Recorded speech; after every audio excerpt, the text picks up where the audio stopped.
छठ महापर्व की बात करते हैं और पानीपत में भी मिनी बिहार नजर आया है। बड़ी जानकारी आपको दे दें, सिर्फ दिल्ली, मुंबई, पटना तक ही नहीं ये महापर्व अब सीमित है। पानीपत में भी छठ घाटों पर जगह जगह श्रद्धालुओं की भीड़ देखने को मिली। हरियाणा में कई ऐसे प्रवासी परिवार हैं जो बड़ी संख्या में इस महापर्व को मनाते हैं और आज इस महापर्व का समापन हो गया है।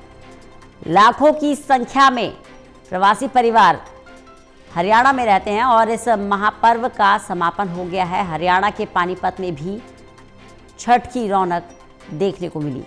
इस महापर्व का समापन हो गया है। छठ पर्व पर पानीपत में भी मिनी बिहार नजर आया और अच्छी खासी भीड़ वहां देखने को मिली है। हरियाणा में लाखों की संख्या में प्रवासी परिवार रहते हैं। देवेंद्र कथुरिया हमारे साथ जुड़ गए हैं, पानीपत से हमारे वरिष्ठ सहयोगी हैं। देवेंद्र, क्या नज़ारा देखने को मिला इस महापर्व के समापन पर जब मिनी बिहार आपको पानीपत में नजर आया? तो देखिए रंजना, कल डूबते सूर्य को अर्घ्य के साथ ही और आज सुबह के बाद 4 दिन का जो एक पर्व था संपन्न हो गया।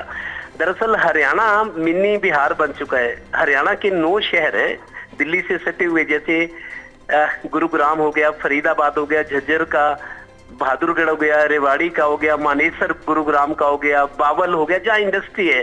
जीटी रोड बेल्ट की बात करें तो सोनीपत, पानीपत, यमुनानगर, पंचकूला, कुछ हद तक करनाल और हिसार, ये वो शहर हैं हरियाणा के जहां उद्योग अच्छी खासी संख्या में, कहीं कम कहीं ज्यादा हैं। तो तकरीबन इस जगह पे यूपी और बिहार के प्रवासी मजदूर बहुत हैं। पानीपत की बात करूं तो मेरे को लगता है कि 1.5 लाख के आसपास होने चाहिए बिहार के जो प्रवासी परिवार हैं। कोई मजदूर है, किसी का परिवार बिहार में रहता है लेकिन काम पानीपत में करते हैं। ऐसे हरियाणा के तमाम शहर हैं। कुल संख्या बताऊं तो लाखों की पड़ती है। और पंजाब में आप देखिए खेती के काम में भी अब बिहार के मजदूरों के बिना खेती नहीं होती। पंजाब में तो बहुत ज्यादा चलन है और हरियाणा 2 नंबर पर है जहां प्रवासी खासतौर पर बिहार के लोग काम करते हैं। तो पानीपत में मैंने कल देखा 6 घाट थे, सब जगह हजारों की भीड़ थी। ऐसे लग रहा था जैसे मिनी बिहार हरियाणा में बस गया हो।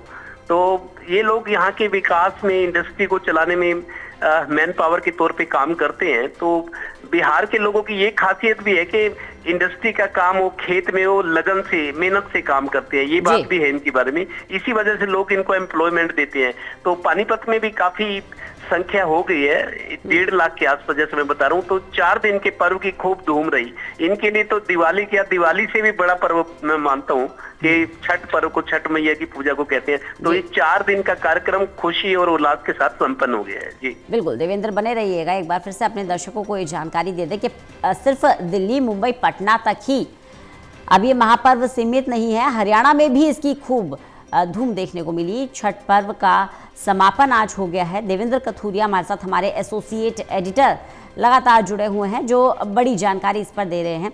देवेंद्र, क्योंकि इस महापर्व को लेकर कई तरह के इंतजाम भी किए जाते हैं, कई तरह की व्यवस्था की जाती है, प्रशासन की भी पूरी जिम्मेदारी बनती है कि जब इस महापर्व का समापन हो रहा है तो सुरक्षा व्यवस्था के पुख्ता इंतजाम हो। ऐसे में सुरक्षा व्यवस्था के आपको क्या इंतजाम देखने को मिले पानीपत में? देखिए रंजना, चूंकि पानीपत नगर निगम है तो 2 दिन पहले ही प्रशासन के लोग और 1 दिन पहले एसपी ने खुद दौरा किया घाटों का। सुरक्षा की दृष्टि से देखना था कि कोई हादसा ना हो जाए। जैसे आजकल भगदड़ जैसे धार्मिक आयोजनों में भगदड़ की बड़ी आजकल एक खौफ हो गया है कि भगदड़ ना मच जाए। बहुत सारे ऐसे किस्से हुए हैं। तो एसपी ने खुद 1 दिन पहले घाटों का दौरा किया अपने मातहत एसएचओ के साथ, अफसरों के साथ, और ड्यूटियां बांटी गई। कल मैं खुद मौजूद था। पुलिस का अच्छा प्रबंध था। ट्रैफिक जाम सबसे बड़ा कारण रहता है। दूसरा, नहर पे जहाँ स्नान करते हैं, पूजा पाठ होता है, बच्चे भी होते हैं, औरतें भी होते हैं, कोई हादसा ना हो जाए। तो प्रशासन की तरफ से अच्छी व्यवस्था थी। और आपको सही बताऊं तो रंजना, छठ पर्व हरियाणा में अब सियासी कारणों से भी महत्वपूर्ण हो गया है। पिछले 2 साल पहले जब मनोहर लाल जी थे मुख्यमंत्री, उन्होंने पानीपत में छठ घाट बनवाए थे और उसमें उनको सुविधाएं दी जाए, साफ सफाई हो, सुरक्षा की उनको दिक्कत ना हो, ट्रैफिक जाम ना हो, आम रोड यूजर्स को दिक्कत ना हो।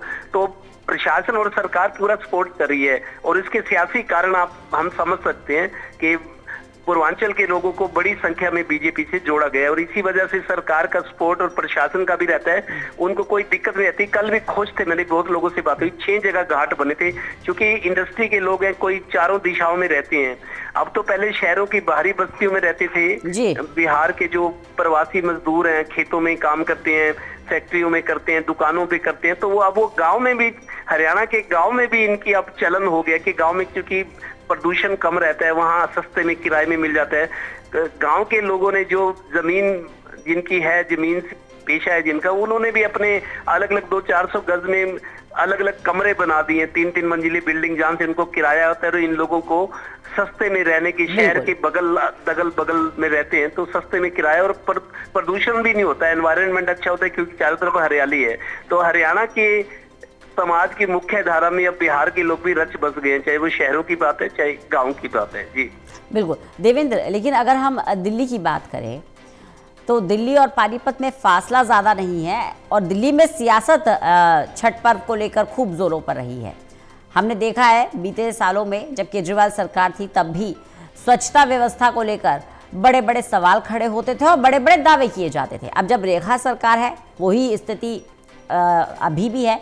ऐसे में पानीपत की बात करें तो पानीपत में स्वच्छता व्यवस्था को लेकर क्या इंतजाम रहे और कितने श्रद्धालु संतुष्ट नजर आए इन व्यवस्थाओं से? सरकार प्रशासन जो दावे करे वो अपनी जगह, लेकिन श्रद्धालु कितने संतुष्ट नजर आए?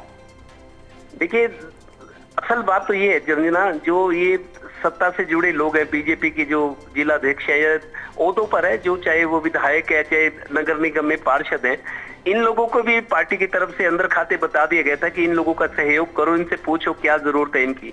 तो पूर्वांचल समाज के जो लोग, इनके भी अपनी वेलफेयर एसोसिएशन बनी हुई है, लोग अप्रोच करते हैं, ऊपर से आदेश थे प्रशासन को कि छठ पर्व अच्छी तरह से मनना चाहिए, कोई हादसा ना हो, सुरक्षा व्यवस्था पूरी हो, सफाई हो, ट्रैफिक जाम ना हो, इस तरह के आदेश ऊपर से थे। तो जाहिर है ऊपर से आदेश आए हैं सरकार के, तो प्रशासन चुस्त दुरुस्त दिखता, तो यहाँ कोई ज्यादा दिक्कत वाली बात नहीं। लेकिन आप देखिए, हजारों लोग जहाँ जुड़ जाए, थोड़ी मोटी कमी तो कोई रह जाती है।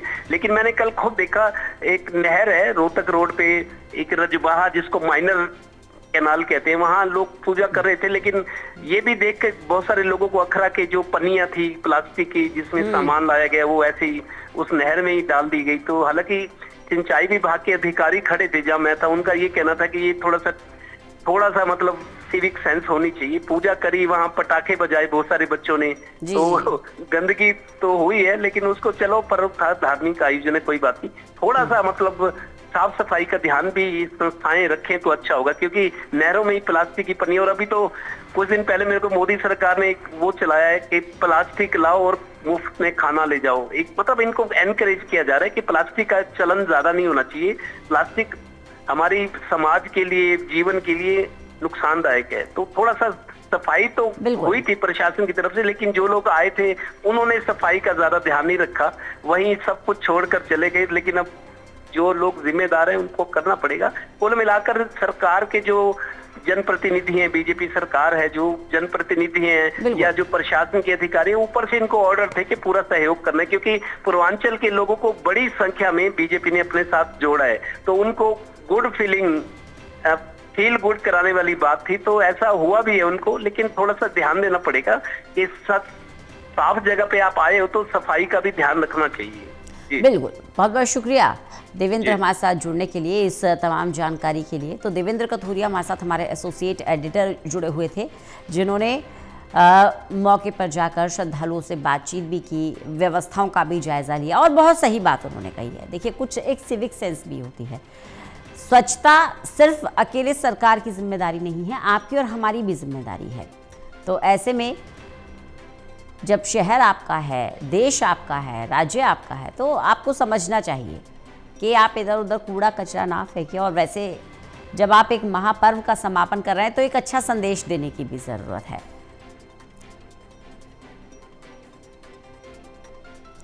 नवीन मल्होत्रा भी हमारे साथ, हमारे सहयोगी जुड़ गए हैं ज़्यादा जानकारी के साथ। नवीन, जो छठ घाट बनाए गए पानीपत में, वहाँ क्या नज़ारा आपने देखा? कैथल में छठ पूजा जो है बड़े उत्साह से और धूमधाम से मनाया गया। इस त्योहार के अवसर पर जो है पूर्वांचल के हजारों लोग जो है, पुरुष महिलाएं आज जो है अपने नए नए कपड़े डालकर और पूरा सामान लेकर जो है प्राचीन तालाब बाबा शीतलपुरी के डेरे पर जो है पहुंचे और उन्होंने वहां पवित्र सरोवर में खड़े होकर जो है सूर्य भगवान को अर्घ दिया, पूजा अर्चना की और अपने परिवार की में सुख शांति की मंगल कामना की। तो लोगों में, पूर्वांचल के लोगों में बहुत उत्साह देखा गया।